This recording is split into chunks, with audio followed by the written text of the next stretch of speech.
Assalamualaikum warahmatullahi wabarakatuh. Good day, dear all. Ini saya Ibu Mira, PT Sukma Marina. Ini podcast kita yang kedua. Bersama saya ada Saya Andri, Bu. Saya berasal dari NTB, Nusa Tenggara Barat, Lombok. Oh iya. Bekerja di kapal udah berapa lama? Saya mulai dari tahun 2006 memiliki sertifikat di awal. 2007 sudah mulai bekerja, Bu, di jasa kapal. 2007. Ya, Berarti sudah 13 tahunan ya? kurang lebih. Oke. Jabatan sebagai oiler. Oh iya, Mengapa memilih jabatan sebagai oiler itu? karena di awal saya diberi pengetahuan soal laut, saya memang berhubungan sama dengan mekanik-mekanik dari kapal. Jadi mereka yang memberi saran dengan pilihan seperti itu. Oke. Jadi oiler. Kedepannya? Ya, maksudnya cita-citanya kedepannya.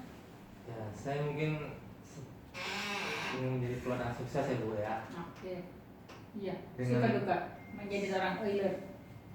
Ya, sukanya saya bisa bekerja tanpa tekanan yang terlalu tinggi dari pihak owner, Bu. Karena masih jabatan oiler. Tekanan sebatas engineer di kapal. Dukanya ya kan lupa, bingung Pak. Bener-bener Pak, bingung lupa. Ya, maaf Risa tadi.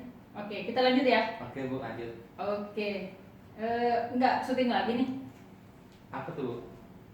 Lah, bukannya Wajita Putra ini. Bukan, Bu. Kirain. Iya. Oke. Oke. Suka duka menjadi pelaut. Sukanya kalau join di perusahaan besar luar negeri, otomatis gaji besar, Bu. Walaupun jabatan oiler. Iya. Lebih besar lah daripada kerja di darat ya. Ya, begitu.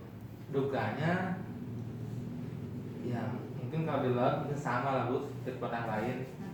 Sinyal, rindu keluarga. Tidak ada signal, nggak bisa telepon. Ya, gitu. Rindu dengan keluarga. Rindu masakan kampung, Bu. Nah, itu. Iya, menu kampung ya, Ya. pelecing. Tahu, Ibu. Oke.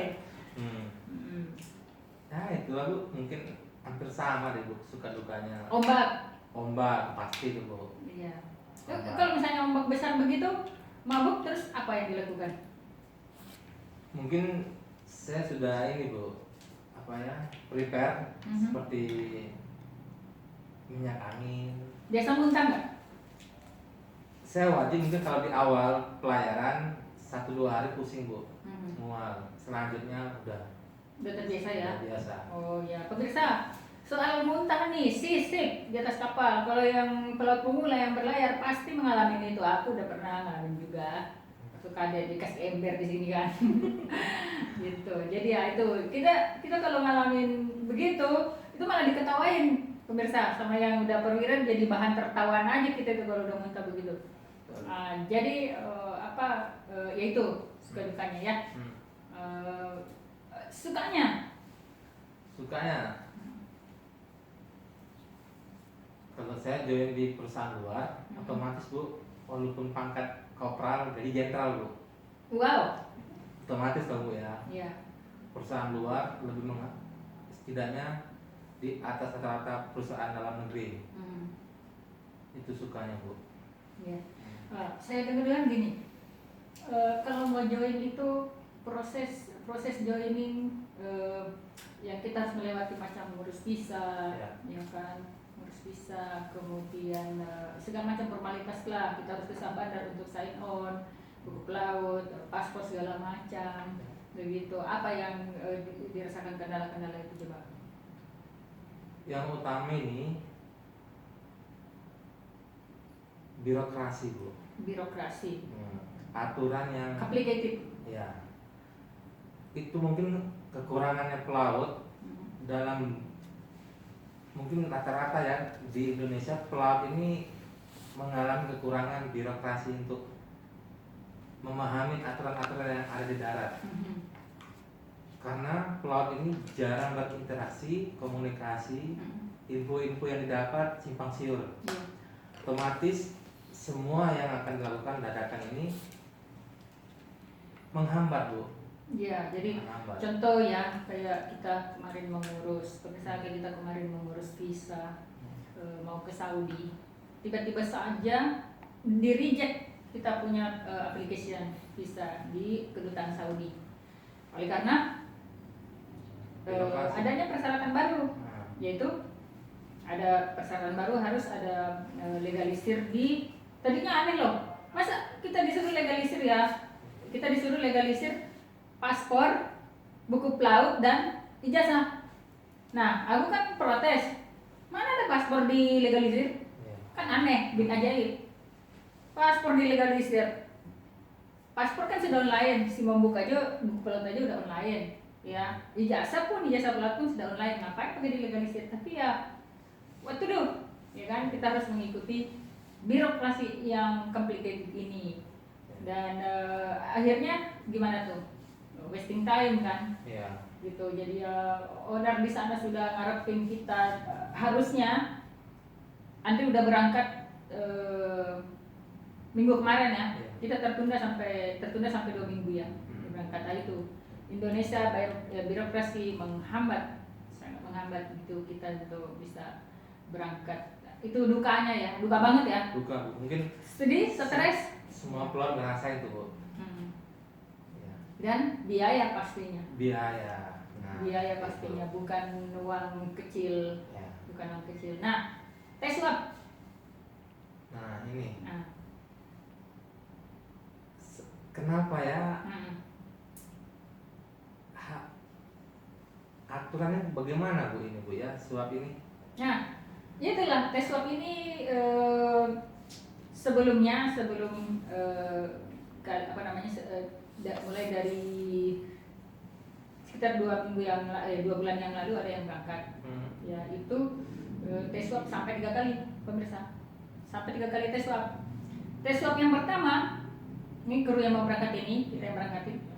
Tes swab yang pertama bukan gagal, tapi katanya ditemukan ada lendir, sehingga dia dikasih obat. Obatnya itu kalau saya cek ke dokter, ke apoteker, bilangnya itu adalah obat flu, gitu. Disuruh minum obat flu pilek gitu, disuruh minum. Terus disuruh tes swab lagi 1 minggu ke depannya. Sedangkan setahu saya tes swab itu kalau mau dicek apakah reaktif atau non reaktif itu harus nunggu 2 minggu. Ini 1 minggu disuruh tes lagi, suatu hal yang aneh, what's wrong, gitu. Birokrasi juga kan mungkin? Iya. Atau something concerning with money, sesuatu tentang Maybe. uang ya, we don't know ya. So akhirnya tes swab yang kedua, dan 1 kali tes itu pemirsa 3 juta pemirsa, 1 kali tes. Jadi ada yang 2,5, ada yang 3 juta tarifnya. Akhirnya terakhir di rumah sakit yang jauhan di Kemang sana yang approve, dan rumah sakit atau klinik ya, tempat tes ini bukan sembarang klinik. Ini adalah yang ditunjuk oleh Uni Emirat Arab. Ya, tidak sembarang klinik. Dia ada listnya, ini yang approve, ini saja yang approve yang kita bisa datang. Nah, yang ketiga didatang itu ya alhamdulillah itu akhirnya dia lulus. Jadi 3 kali tes pemirsa dikali 3 juta, 2,5 berapa? 9 jutaan, 10 jutaan ya untuk tes swab saja. Dan barulah bisa berangkat ke bandara dan fly out ke Fujairah. Itu. Ya itu tantangannya. Jadi begitu banyak tantangan untuk bisa join MISIP ya. Iya. Banyak aturan, banyak tahapan. Apa mungkin Indonesia bisa membantu kita? Satu saja, swab gratis. Karena pelaut yang mau join belum tentu ada uangnya untuk join, Bu. Iya. Untuk proses join. Iya. Ya, jadi at least pelaut itu kalau mau join kapal, kalau kapal luar, mereka harus punya uang semacam modal gitu ya. Iya. 10 atau 20 juta. Begitu. Untuk bisa untuk memproses segala macam itu dan bisa akhirnya naik kapal. Nah, itu di luar tiket ya. Kalau tiket kan ditanggung oleh owner atau perusahaan sana, user gitu. sekarang ada aturan kedutaan Saudi itu harus legalisir paspor, legalisir buku pelaut dan ijazah. Itu apa namanya, bagaimana prosesnya itu? Kemarin panjang ya Bu ya. Ya. Kita punya tahapan dari notaris. Kita harus punya janji ke Kemenlu, Kemenkumham lagi, baru di approve, baru di ACC, baru visa keluar ya Bu ya. Ya. Seperti itu. Ya, jadi pemirsa, luar biasa perjuangan. Belum waktunya juga, pelayanan terbatas. Dalam 6 hari kerja cuma 1 hari kerja dilayani. Gitu. Kemenlu, Kementerian Luar Negeri untuk pelayanan legalisasi dokumen itu hanya sekali seminggu pemirsa. Dan menurut saya itu tidak buat pelaut itu tega ya. Apa yang mau diistilahkan ya? Menghambat. Kalau aku mau bilang sadis. Ya. Aku mau bilang sadis Kemenlu gitu kan. Masa legalisir pelayanan, legalisir dokumen hanya dibuka sekali seminggu, hanya setiap hari Rabu saja. Nah, seperti kemarin ini yang berlewat ini, Rabu yang lalu kan cuti bersama. Ya, artinya pelayanan itu hanya buka Rabu yang lalu dan Rabu ke depan, gitu. Sehingga orang harus menunggu 2 minggu untuk bisa legalisir. Ya, sedangkan user yang di sana itu mengharapkan kita segera tiba di kapal dengan secepat mungkin gitu. Selalu dadakan kan permintaan di kapal itu. Suruh berangkat hari ini, besok sudah harus ada di sana. Nah, gimana mau seperti itu kalau proses legalisir satu macam pekerjaan aja, proses joining aja, legalisir buku pelaut dan ijazah saja itu memakan waktu 2 minggu. Gitu. Itu makan waktu 2 minggu. Jadi ya mungkin kita harus minta ke Kemenlu ya supaya pelayanan itu dibuka lah paling tidak 3 kali seminggu ya. Jangan hanya sekali seminggu gitu pemirsa. Jadi ini kendala-kendala ya pelaut banyak sekali ya. Banyak sekali masalah yang dihadapi. Belum expire dokumen. Kita berperan sama waktu ini Bu. Semua memakai limit. Sedangkan di Indonesia ini semua proses makan waktu Bu. Iya. Jadi pergerakan terbatas. Nah, apakah mungkin bangsa ini Bu membantu para pekerja dengan meminimalkan birokrasi yang sekarang ini Bu? Dan kalau saya usulan saya, kalau saya melihat Belanda, perusahaan Eropa, negara-negara Eropa itu paspor buku pelautnya berlaku 10 tahun loh. Kita 5 tahun. 5 tahun itu sebentar sekali pemirsa. Jadi kalau untuk pelaut 5 tahun masa berlaku paspor, dia paling berlayar 2 kali atau 3 kali, expire lagi, harus di-renew lagi. Masalah. Nah, seperti sekarang ini karena lockdown, sebagian pelaut itu overstay di atas kapal. Harusnya mereka sudah pulang tapi nggak bisa pulang karena lockdown. Akhirnya karena overstay, paspornya expire. Gitu. Kelabakan kan? Mau perpanjang di sana di kedutaan sana bukan juga hal yang mudah. Ya kan? Nanti ya itulah masalah. Masih penting paspor 5 tahun. Buku pelaut? Ya, per 2 tahun. 2 tahun. Wow. Setiap 2 tahun expire dan harus diperpanjang. Gitu. Masa berlakunya buku pelaut luar biasa. Sangat repot ya. Sangat repot. Ya, itulah curhatan pelaut nih. Iya. Suka dukanya yang pelaut. terjadi di lapangan lah Bu, Iya. seperti ini. Oke, ada yang mau disampaikan mungkin? Saya rasa Kepada pemerintah, para pemirsa, kepada siapa aja, ada mungkin hal yang mau disampaikan? Enggak ada ya. Jadi atau kepada pelaut muda. Nah, kalau pelaut muda yang pemula berusaha terus Bro. Ya. Untuk gapai cita-cita. Di atas kapal jadilah perwira. Iya. Biar berhasil darat. Gitu ya. Iya. Iya.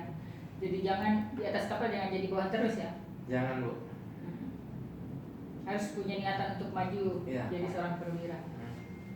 Harus itu. Oke, sip.